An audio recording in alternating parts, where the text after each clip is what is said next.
Maintenant, nous avons à accepter nos obligations. Un certain nombre de parlementaires, de nos députés slovènes, ont à se battre pour gagner les élections européennes et ceux qui seront élus commenceront une nouvelle carrière ici. La Slovénie est le seul pays issu de l'ex-Yougoslavie à entrer dans l'Union européenne l'année prochaine. L'intégration est donc un véritable défi pour notre homme qui s'imagine déjà député. Un objectif qu'il atteindra peut-être après une phase d'observation éreintante, car l'Europe élargie, c'est ça aussi, des milliers de kilomètres à parcourir. Le rôle du Parlement européen est très mal connu en France, alors que François Poulet-Matisse, il est extrêmement important. Le Parlement européen a et aura de plus en plus de pouvoir. Le pouvoir de décider du budget de l'Europe et de voter les lois européennes en codécision avec les gouvernements. Mais son fonctionnement reste inconnu. Pourquoi? D'abord parce que les députés ne sont pas les mêmes que les députés nationaux. Donc tous les deux ont tendance à s'ignorer. Ensuite, parce que les partis politiques en Europe ne se ressemblent pas. Les conservateurs britanniques ont peu de choses à voir avec les démocrates chrétiens italiens. Or, ces partis siègent souvent dans le même groupe, d'où l'impression d'un manque de clarté. Il faut pourtant savoir qu'aujourd'hui, 60% des règles de la vie quotidienne des Européens relèvent de décisions européennes. Dernier arrêt en Estonie. Un industriel français a choisi ce pays balte pour investir dans le secteur du bois. Il espère que son entrée dans l'Europe rentabilisera sa mise de fonds. D'un côté, la Russie, juste en face, l'Estonie. Nous sommes à Narva, future ville frontière de l'Europe. C'est là qu'un Français et un Estonien vivent leur aventure économique. Oleg et Frédéric dirigent l'entreprise NTT, qui fabrique des raquettes de tennis de table pour de grandes marques européennes. Ici, les 115 salariés sont tous russes, mais habitent en Estonie. Généralement moins bien payés que les Estoniens, ils craignent qu'en intégrant l'Europe, la vie devienne encore plus chère pour eux. C'est ce qu'on dit ici. On entend que les prix vont flamber quand on sera dans l'Europe. Si tout augmente, il ne faudra pas oublier nos salaires. L'écho est différent chez les patrons. Intégrer l'Europe est un atout. Ils comptent bien profiter des fonds européens qui seront versés à l'Estonie pour développer sa filière bois. Des aides alors utilisées pour lancer ce nouveau produit, des saunas pour particuliers à destination des pays nordiques. Condition de la réussite, toujours fabriqués au moindre coût. C'est vrai que s'il y avait harmonisation et un rattrapage des salaires au niveau de la moyenne européenne, c'est vrai qu'on sortirait sûrement de l'intérêt de la production locale. En entrant dans l'Union, l'Estonie se libère des fortes taxes douanières imposées depuis son indépendance par le voisin russe. Et NTT compte bien profiter de la fin d'une punition qui freine ses exportations vers la Russie. Voilà, c'était le dernier numéro de Génération Europe. Les référendums des 10 pays candidats ont presque tous eu lieu. Les peuples ont dit oui à leur intégration. 2004 sera l'année effective de leur arrivée parmi nous. France 3 sera là pour vous en parler. À bientôt donc et très bonne soirée.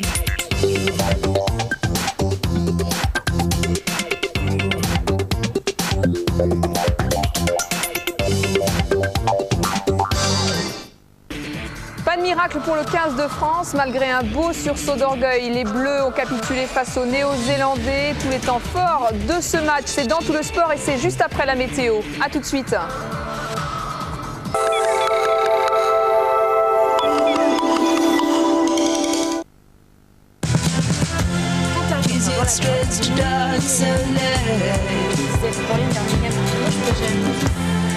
Avec SFR la carte, bénéficiez de 50% de temps en plus vers votre numéro préféré. SFR, plus de plaisir.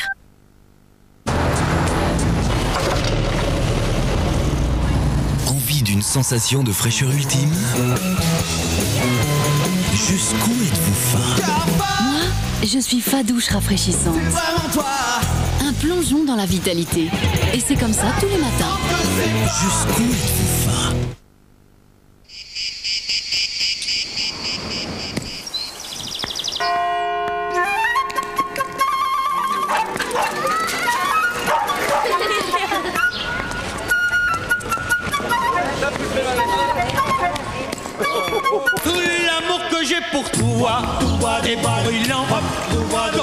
Les meilleures olives s'emballent pour Puget.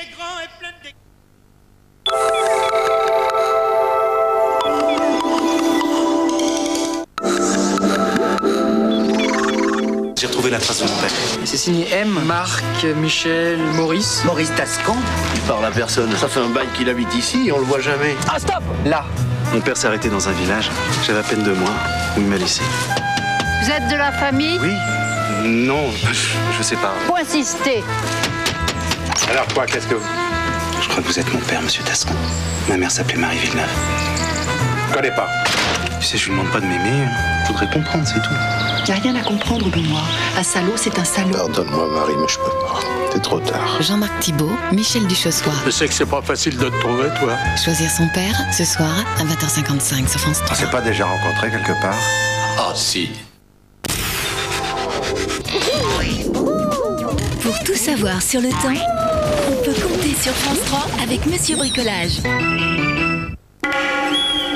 Bonsoir pour demain, retour de la canicule, mais rassurez-vous, ça ne va pas durer longtemps parce que nous aurons l'arrivée d'une perturbation que l'on voit sur l'Atlantique et qui va provoquer un changement de temps. Non seulement nous aurons de la pluie, mais en plus nous aurons une baisse des températures avec un flux d'ouest. Demain, eh bien, c'est un flux de sud qui va nous amener beaucoup de chaleur sur l'ensemble des régions. Il fera donc très chaud et très beau. Demain matin, on va retrouver du soleil partout avec simplement un tout petit voile nuageux sur la partie ouest. Là, ça annonce évidemment l'avancée, l'arrivée de la perturbation, puis on aura quelques entrées maritimes du sud du Massif central jusqu'à l'Hérault. Dans l'après-midi, les nuages deviendront un peu plus nombreux sur l'ouest. On pourrait même avoir localement une petite ondée dans l'après-midi, en fin d'après-midi, et peut-être même localement un orage. Et puis on voit que les nuages deviendront de plus en plus nombreux au fil des heures sur la pointe de la Bretagne. Partout ailleurs, du soleil, quelques cumulus sur les Alpes, et puis toujours ces entrées maritimes amenées par le vent qui nous vient de la mer et qui amène de l'humidité. Les températures demain matin, elles seront stationnaires et comprises entre 12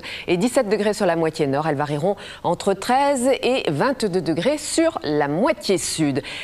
Les maximales maintenant, regardez, elles montent absolument partout. C'est vraiment une bouffée d'air chaud qui envahit la France avec 37 degrés à Clermont-Ferrand et à Lyon, 36 degrés à Grenoble. Ce sera vraiment étouffant, difficile à supporter. Les températures les plus basses, on va les retrouver sur les côtes de la Manche avec 23 à 26 degrés, donc température caniculaire pour l'ensemble du pays. Est-ce que ça va durer? Eh bien non, puisque la perturbation entrera lundi. Elle va donner de la pluie, alors des pluies orageuses sur la partie nord, des pluies faibles sur le centre du pays, et puis des nuages sur le sud. Retour des éclaircies, mais avec des averses sur la Bretagne. À l'avant, encore du soleil. Et puis surtout, regardez, les températures chutent très nettement. On perdra localement 10 degrés sur la moitié nord, et il fera très chaud encore sur l'est et beaucoup moins chaud sur la partie ouest. Mardi, des averses sur le nord avec des températures qui chutent encore et du soleil sur le sud. Je vous souhaite une bonne soirée. Demain, nous fêterons Pierre et Paul. Bonsoir.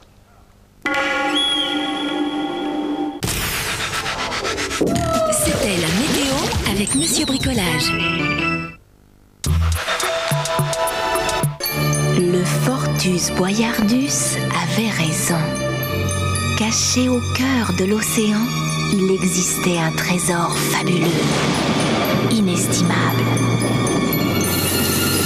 Mais pour atteindre les 7 clés qui ouvriraient la fontaine d'or, pénibles seraient les épreuves. Prêt ? Prêt ?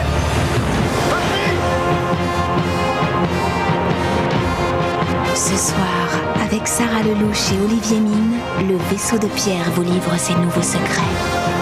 Fort Boyard, entrez dans un monde magique tout l'été sur France 2.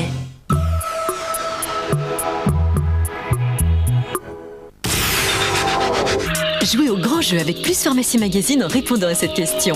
Quelle est la température maximale de l'eau prévue pour la journée de demain? Envoyez votre réponse sur papier Libra. Grand jeu France 3 Plus Pharmacie Magazine, CEDEX 42 17 99 421 Paris Concours. Et vous gagnerez peut-être Plus Pharmacie Magazine, des lunettes de soleil et un week-end en Thalasso. Bonne chance sur France 3 avec Plus Pharmacie Magazine. Rebonsoir, si vous êtes sur les plages de la Bretagne et du Nord demain, tout ira bien. Vous aurez simplement quelques petits passages de jeu, mais ça n'est pas grand-chose. Du grand soleil sur le Nord et puis surtout des températures en hausse, 21 à 24 degrés sur les plages. Alors ça va se gâter un tout petit peu en descendant vers le sud de la Bretagne où on pourrait avoir des ondées. La mer sera belle, un peu agitée. Si vous vous trouvez sur les plages de l'Atlantique, alors là, c'est la même chose en fait que sur le sud de la Bretagne. Nous avons la perturbation circulation qui avance, qui va donner quelques pluies, des températures en hausse, 24 à 28 degrés, un vent qui est assez changeant et une mer peu agitée, température de la mer 17 à 22 degrés. En Méditerranée, eh bien, nous aurons toujours du soleil avec toujours la canicule, des températures très élevées, comprises entre 29 et 30 degrés. Dans la mer, température comprise entre 21 et 26 degrés. La mer sera peu agitée et nous aurons un vent de force 4 qui nous viendra du sud. Alors pour tous ceux qui sont à la plage, très bon week-end. Cet été, partez tranquille. La météo des plages sur France 3 avec Plus Pharmacie Magazine. Vicissitudes et tribulations. Le Tour de France démarre dans quelques jours avec son lot d'incertitudes. Au contraire, le championnat de France se joue en une après-midi. Les plus malins vont donc y mettre le paquet. Vieux briscards et jeunes prodiges à la lutte pour s'offrir un maillot avant la grande boucle. Championnat de France cycliste demain dès 14h55 en direct sur France 3. France 3 vous présente tout le sport avec Renault Minute, entretien sans rendez-vous.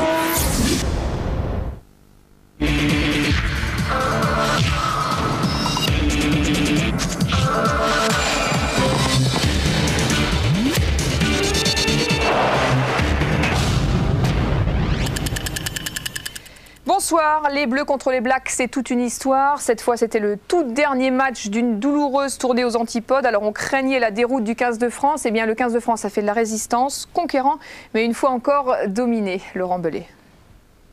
C'est un stade du pays du rugby, Christchurch, terrain hostile pour les Bleus, éprouvés en Argentine aujourd'hui sous la menace des All Blacks.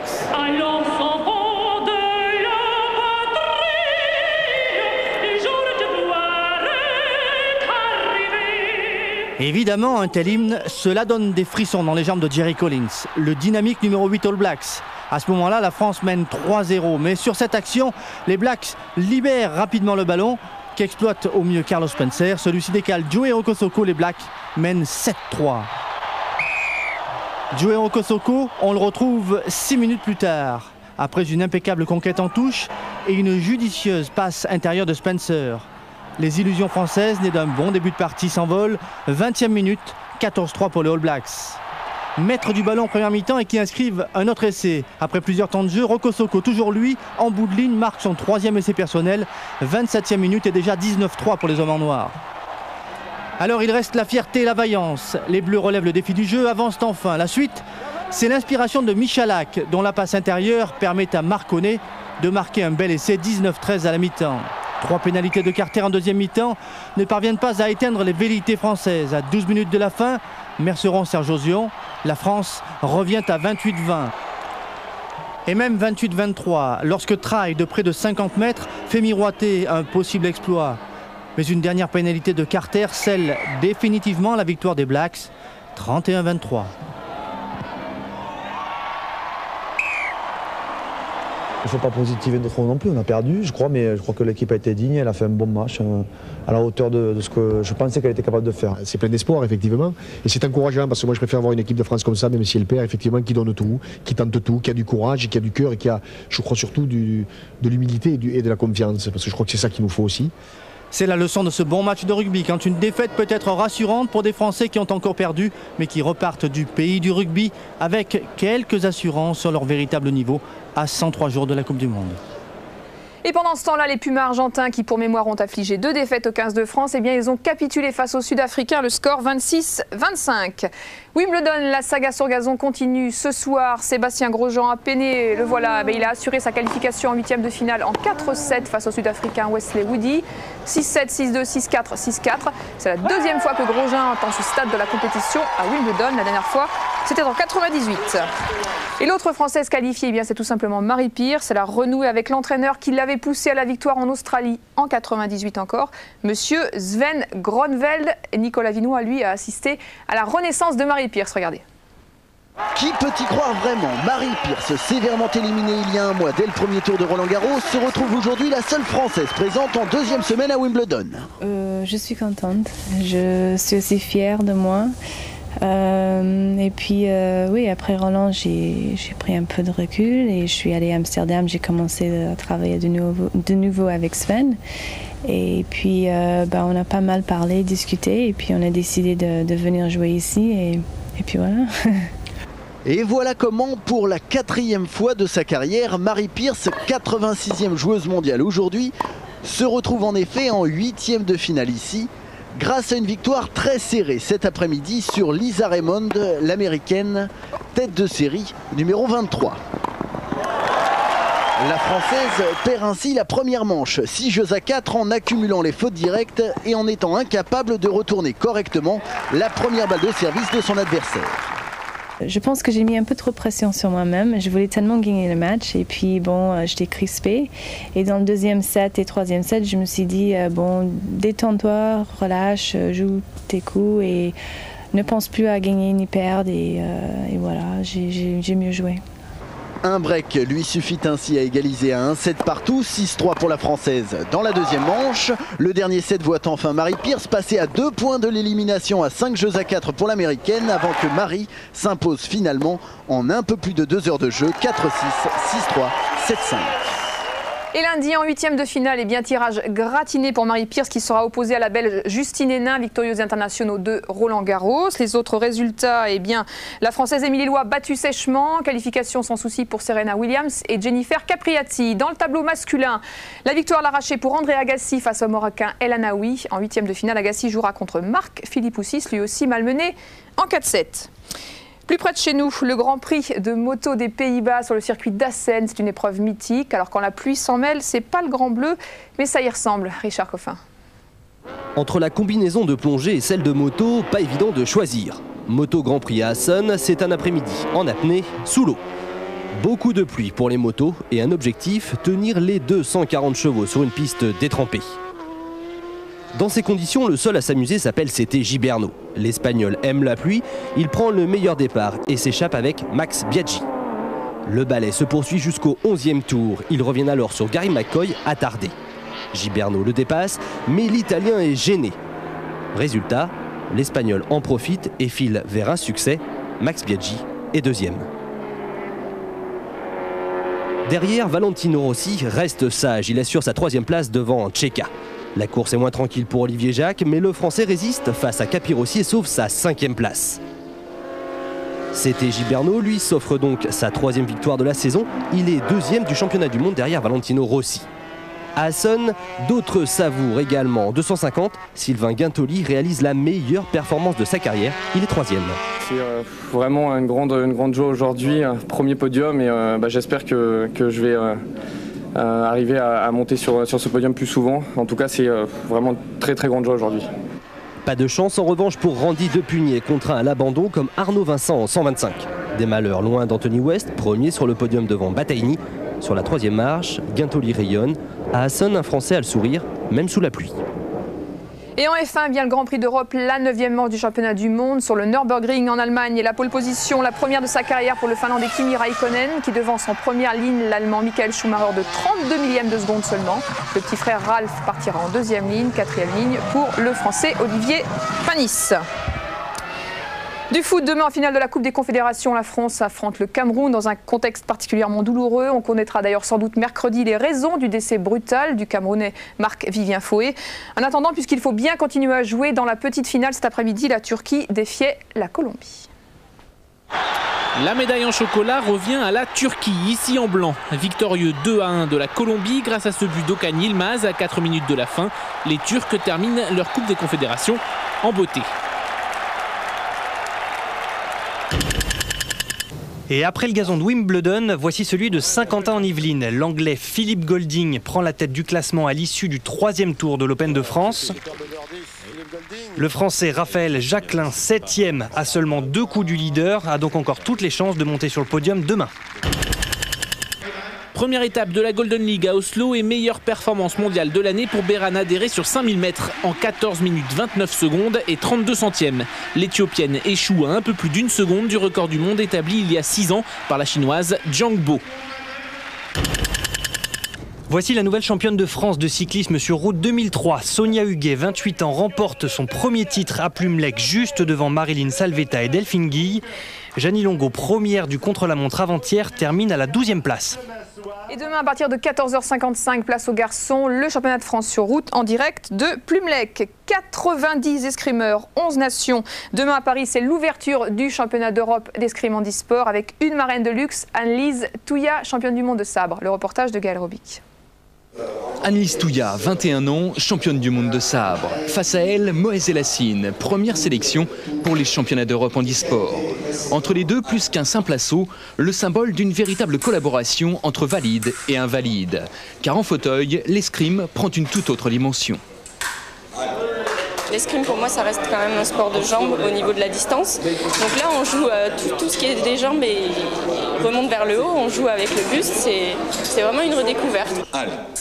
Redécouverte et trait d'union, Annelise Touya parraine les championnats d'Europe d'escrime handisport. Une marraine exigeante à domicile, face aux 11 meilleures nations européennes, l'équipe de France espère au moins 18 médailles. Histoire de fêter dignement les 40 ans de la Fédération handisport. Vos rendez-vous à toute vitesse, stade de 18h05 avec Laurent Luyat. Et puis le nouvel horaire de Tout le Sport, vous le connaissez, 20h30 à partir de lundi. Allez, salut.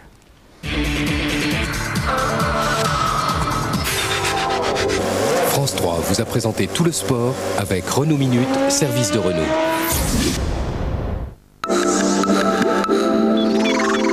C'est le moment de monter le son. C'est un jeu, évidemment, où on chante. Le Bertrand, c'est la Watt. Le plastique, c'est fantastique.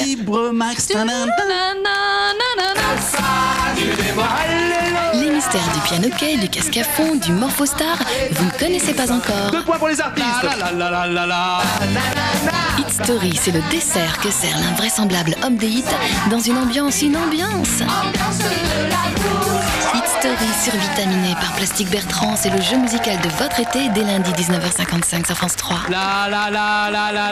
Fini, merci Vincent, c'est fini. Le marin du jour sur France 3 avec les produits Nos Régions du Talent.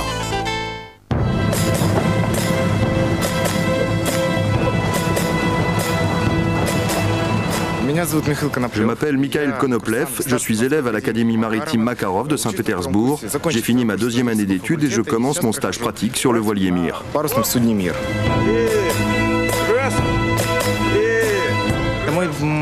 C'est mon premier embarquement. Avant, je n'avais jamais navigué à bord d'un voilier. Dans ma famille, je représente la 4e génération de marins. Mon père et mon grand-père naviguaient. Ce sont eux qui m'ont donné l'envie d'entrer à l'académie et de devenir marin à mon tour.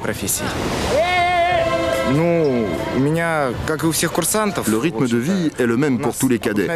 Nous assurons notre quart pendant 4 heures, après on se repose pendant 8 heures et on travaille à nouveau pendant 4 heures.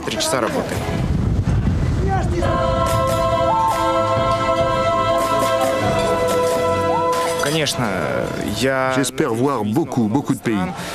Si j'ai choisi ce métier, c'est pour découvrir le monde de mes propres yeux. C'était le marin du jour sur France 3 avec les produits Nos Régions du Talent. Avec Euromillionnaire, quand la roue tourne, c'est toujours du bon côté.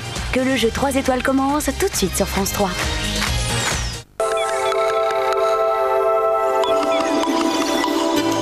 Pour les 100 ans de la Grande Boucle, coureurs et supporters plébiscitent Cochonou. Avec Cochonou, savourez la tradition du Tour. Avec les nouvelles formules d'abonnement SFR Perso et Pro, c'est chaque mois 50% de temps offert en semaine de 22h à midi. SFR, plus de plaisir. In this world, sexy world, you and me, cheek to cheek.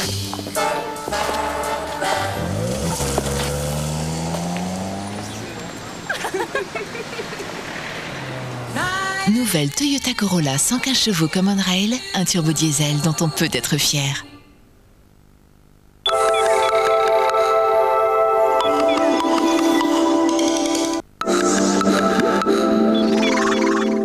Vous pensez connaître cet homme? Si vous voulez en savoir plus et découvrir le côté pile de Mr Bean, dimanche sur France 3, le comique tombe la chemise et lève le masque pour nous laisser pénétrer les coulisses de sa vie.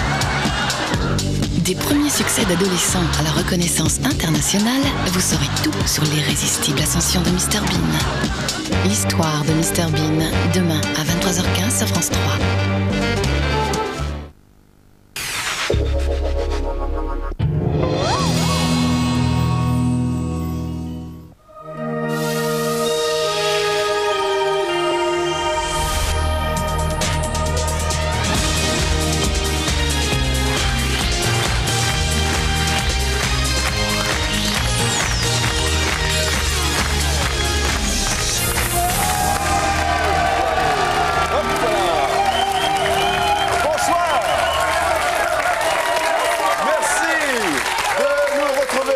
Samedi soir, vous êtes rentrés de la plage, du soleil.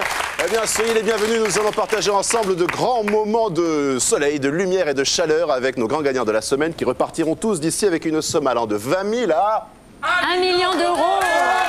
Et de 6,5 millions de francs. Et c'est ma camarade Nathalie qui va les accueillir sans plus attendre. Et n'oubliez jamais que ça n'arrive pas qu'aux autres. Et c'est bien ce que s'est dit le premier gagnant que nous accueillons maintenant. Pour Nicolas, tourner la roue n'est pas son seul baptême, car c'est aussi sa première venue à Paris. Avec ses gains, il s'achètera un appartement. Nous écoutons Pierre Vassilu, qui c'est celui-là. Grâce aux millionnaires, c'est la première fois que je viens à Paris, pour peut-être visiter. Et bon, maintenant, il ne me reste plus qu'à tourner la roue. En plus, je suis dans un grand palace, tout va bien. C'est l'Amérique. Qu'est-ce qu'il fait, qu'est-ce qu'il a, qui c'est celui-là? Complètement toqué, ce mec-là. Complètement gaga. Il a une drôle de tête, ce mec-là. Qu'est-ce qu'il a? Qui c'est celui-là? C'est Nicolas! Bonsoir Nicolas. Mais qui c'est celui-là? C'est notre ami Nicolas. Nicolas qui nous vient de Nice, dans les Alpes-Maritimes, mesdames, messieurs. Eh oui, on rêve tous d'habiter Nice. Ou en tout cas sur la côte. Vous faites quoi dans la vie, Nicolas? Je suis manutentionnaire dans les fruits et légumes. Dans les fruits et légumes, ouais. Où ça exactement? Au marché d'intérêt national de Nice. C'est un peu comme Rungis à Paris, quoi. Voilà, mais en plus petit. D'accord. Et je vous ai amené quelque chose qui va vous plaire.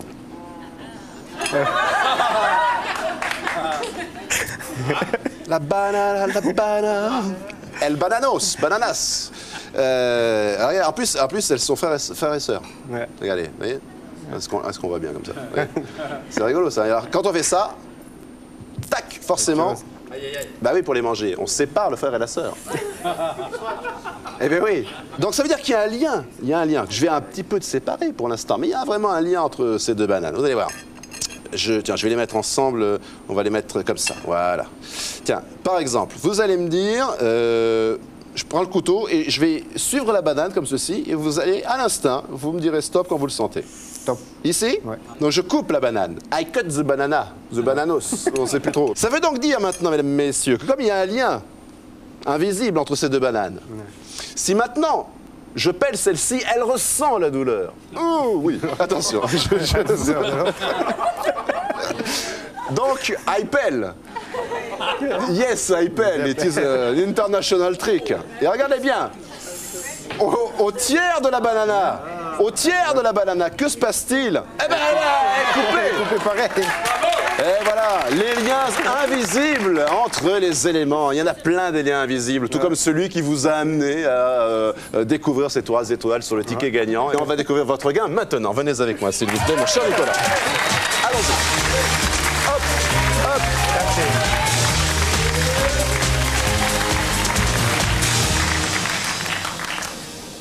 Segment jaune, segment bleu. C'est vrai qu'on ne mange pas grand-chose de bleu dans notre alimentation. Non, en bleu, il n'y a rien. Il y a du jaune, des bananes. Bon, alors écoutez, puisqu'on ne mange pas du bleu, on va vouloir voir du jaune. D'accord? Ouais, on compte sur vous. Bonne chance, Nicolas. C'est parti.